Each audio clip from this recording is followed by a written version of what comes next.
정치적 참견 시점 정치팀 박영애 기자 오늘도 나와 있습니다. 첫 번째 소식 보겠습니다. 네. 또 욱했다가 체면국인 강기정인데 강기정 청와대 정무수석 고성 논란 결국 국회를 멈춰 세웠어요. 네, 오늘 사과를 하겠다고 국회를 찾아왔지만 야당 의원들이 회의를 거부하면서 그냥 돌아가야 했습니다. 야당의 이런 공세가 계속되자 강기정 수석은 자신이 왜 욱했는지 그 이유도 설명을 했는데요. 한번 직접 들어보시죠. 네.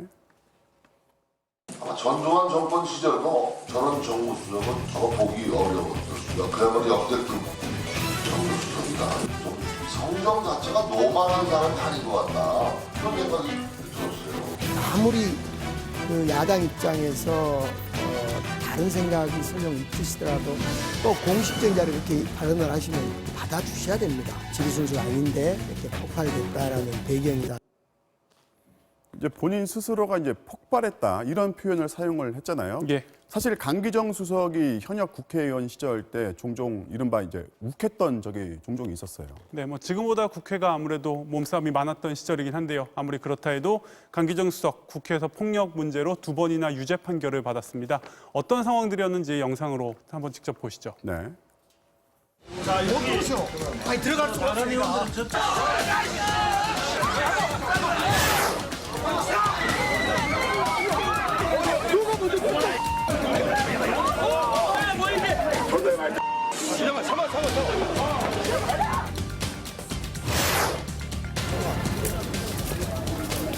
국회의원 역사를 잡고 말이야.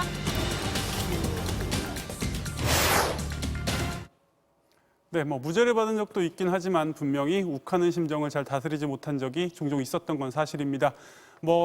박찬주 대장 논란으로 한참 수세에 몰렸던 한국당 입장에서는 모처럼 공세로 전환할 기회를 잡은 셈이 됐고요. 민주당 입장에서는 청와대 참모들이 과도하게 대응을 해서 빌미를 줬다 이런 볼멘 소리가 나오고 있습니다. 네.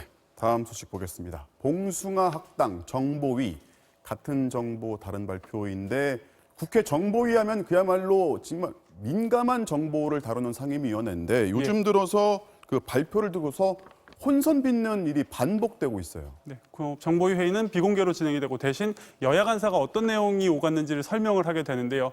어제 같은 경우는 군사안보지원사령부에 가서 그 옛 기무사의 촛불 계엄령 문건을 직접 보고 이제 설명을 했습니다. 네. 그 설명을 들어보시죠.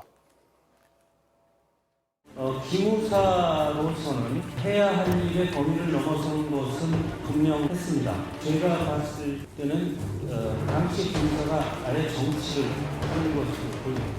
계엄령이라든지 또는 쿠데타라든지 그런 내용은 전혀 찾을 수가 없었습니다. 그런 내용 전혀 없었습니다. 너무 와전이 된 게 아닌가 이렇게 보여집니다. 그러니까 여당은 문제가 아주 심각하다. 야당은 별다른 문제가 없다. 이 똑같은 문서를 봤는데 정반대로 설명을 하고 있는 겁니다.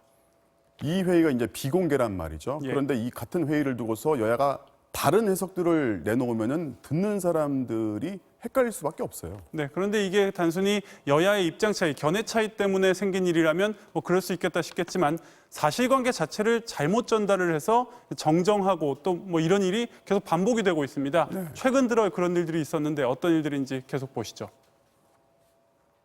국정원에서는 아마 비핵화 협상 진행이 어떻게 되는지에 따라서 부산에 오지 않겠나 이렇게 보고 있다. 이렇게 그런 얘기는 전혀 없었어요.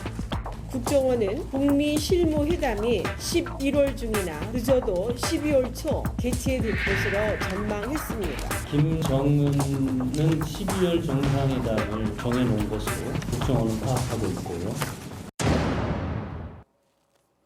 내용을 듣고 이제 전달을 하는 거다 보니까 완벽하게 이해를 못했을 수도 있고 또 전달자의 견해가 들어갔을 수도 있지만 아무리 그렇다고 해도 국민을 대표해서 국민을 대신해 기밀 서류들을 보는 정보위원들이 오히려 혼란을 부추긴다는 비판은 피하기 어려워 보입니다. 네, 정치적 참견 시점 오늘 소식은 여기까지입니다. 지금까지 박영회 기자였습니다.